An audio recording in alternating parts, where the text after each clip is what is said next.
I've been a freelance land surveyor for about 15 years. Most of my work is solo, remote stuff. I'm usually camping out for days at a time in places nobody else is going to. I actually prefer it that way, or at least I used to. This happened about 4 years ago. I'd been hired to survey boundary markers on a parcel up in the mountains near the Clearwater region in Idaho. Remote doesn't even begin to describe it. It was 6 miles of hiking just to reach where I set up camp. I filed my route with the local ranger station like I always do, and I packed a week's worth of supplies. The first day went smooth. I found 3 markers, logged everything, and made it back to camp before dark. The forecast had called for cold and light snow, and that's pretty much what I got. By the second day, though, things started to change. We got way more snow than expected. The next marker was only about a mile out of the way, so instead of calling it right then and there, I figured, what the hell? That was a mistake. I honestly still think about how stupid it was not to just hunker down or make it out of the woods when I had a chance. The terrain was all hidden rocks and icy slopes under fresh snow, so to translate, the worst possible conditions to hike through. I was picking my way down a short embankment when my boot hit a patch of ice I never saw. One wrong step like that and you could die, and I mean that literally. I slid probably 15 feet before catching myself on a tree root. I was lucky not to have slid further, but the pain in my right ankle was instant. I tried to tell myself I was fine, but the moment I stood up, I audibly groaned in pain.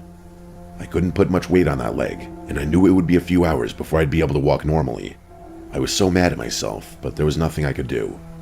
I abandoned the rest of the work right there. No markers worth getting stranded over. I painfully made my way back uphill to the main trail and started the slow hike back toward camp. But after a few minutes, I noticed boot tracks on the trail, which seemed to have come from further into the woods on my left. They were heading in the same direction I was going, and they looked somewhat fresh, which I could tell by how sharp the edges were, despite the fact that it was snowing. I figured it was probably a hunter, or maybe someone from the landowner's crew checking on the property. It's not unusual to cross paths with people out there, even in remote areas. I didn't think much of it. I just kept moving, trying to keep as much weight off my ankle as possible. As the light started fading, I began hearing sounds behind me. At first, I chalked it up to normal forest noises, but the more I listened, the more it sounded like footsteps. I kept turning around and looking over my shoulder, but I couldn't see anything. That part of the forest was pretty dense though, so if there were any animals stalking me or something, there's a good chance that I wouldn't have been able to see it anyway. I stopped walking and the sound stopped too. Not right away. There was a delay of maybe 1 or 2 seconds, but they stopped. I froze up and tried to listen for anything out of the ordinary, but there was nothing beyond the wind and snow. I started walking again, and this time the footsteps didn't resume, so I thought everything was good. But then a few minutes later, I heard those damn footsteps again. I kept turning around, but I couldn't see anything. It was especially freaky because I knew I wouldn't be able to run if there was a threat out there. That was the worst part. I would have loved to investigate or try to scare off whatever animal was stalking me, but I didn't have the mobility to do so I just kept moving. But then I heard something metallic off to my left. I don't really know how to describe it. It was this low sound, like something lightly hitting a fence post or a piece of equipment.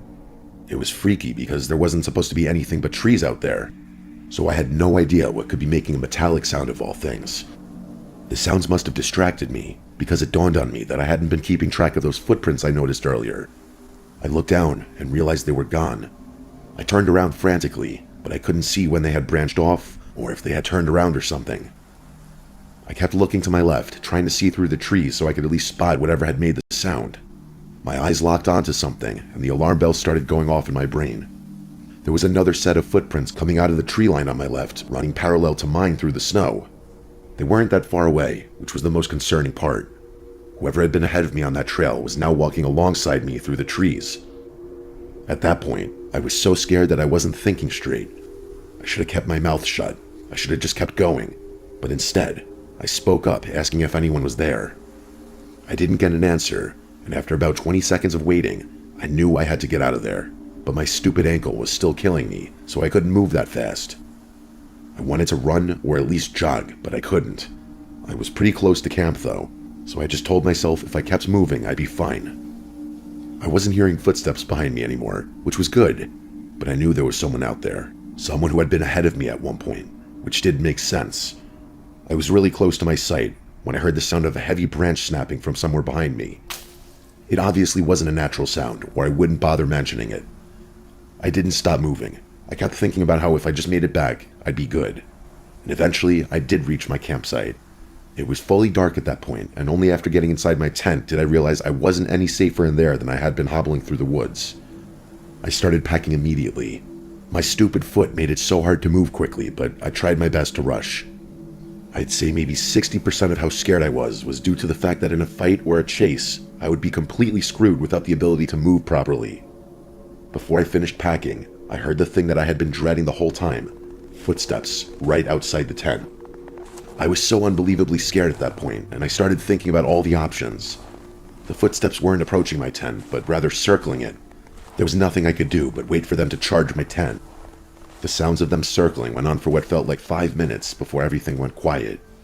I hadn't heard whoever was out there walk away, but I didn't care. I was leaving, person or not. I finished packing and took a really deep breath before unzipping my tent and stepping out into the snow. The moment I got outside, I looked into the trees and screamed. There was a guy standing in the tree line staring at me.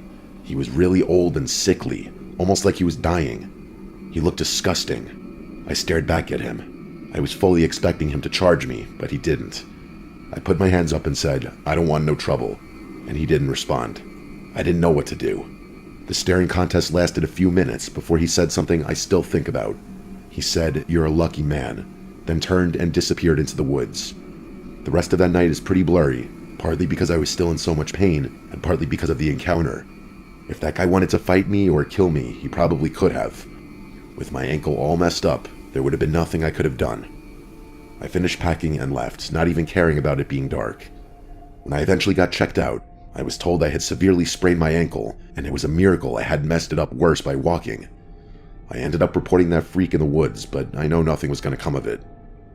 I didn't take another winter contract for almost a year. I still do remote work, it's my livelihood and I'm good at it, but I don't camp alone on winter assignments anymore. I either bring someone with me, or I turn the job down. This is still the scariest thing that has ever happened to me.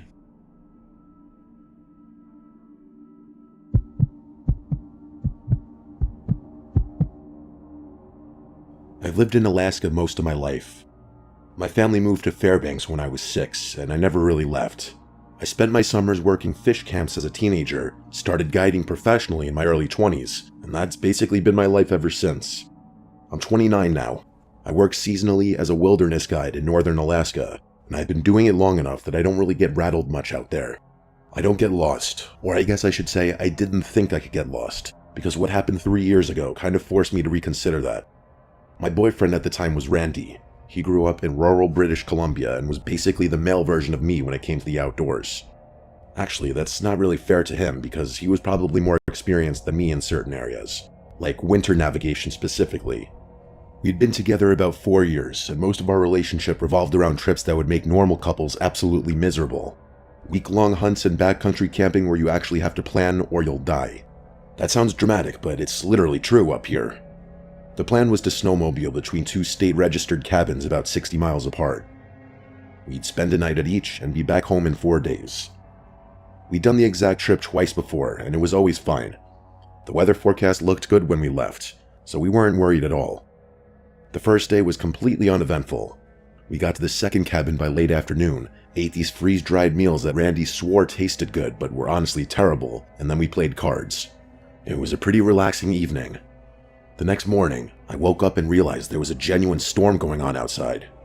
It was basically a full-on blizzard that came out of nowhere, which was super surprising given the fact that there had been nothing indicating precipitation in the weather forecast. Randy and I decided to brave the storm, despite the fact that we had plenty of food and could have totally waited another day. We should have waited another day. I know that now.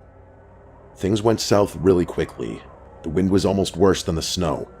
It was really hard to see much of anything, so Randy opted to take the lead. I was just following the path of his snowmobile, which was admittedly a lot easier than navigating the terrain in low visibility without anything in front of me, which is why I don't blame him for what happened. I don't really know how it happened, but 1 second Randy was just plodding along, and the next, his snowmobile was on top of him. I jumped off mine and ran over to him, but it was too late. His leg was bent in a way legs should not bend. Keep in mind, this was a guy who had once finished a 2-day trek on a sprained ankle and didn't even mention it until we were back at the truck. The first thing I tried was getting him on my snowmobile. That was the obvious move. Just get him on the back and ride us both to the cabin. But Randy's 6'2" and probably 220 at the time, and those aren't like ATVs where you can just throw someone on the back and go. An Arctic cat in deep snow is already a lot of machine to handle by yourself. I got him up once, kind of half dragged him onto the seat behind me, and he lasted maybe 10 seconds before he slid off the side. The sound he made when he hit the ground is something I never want to hear again. I tried one more time, and it was worse.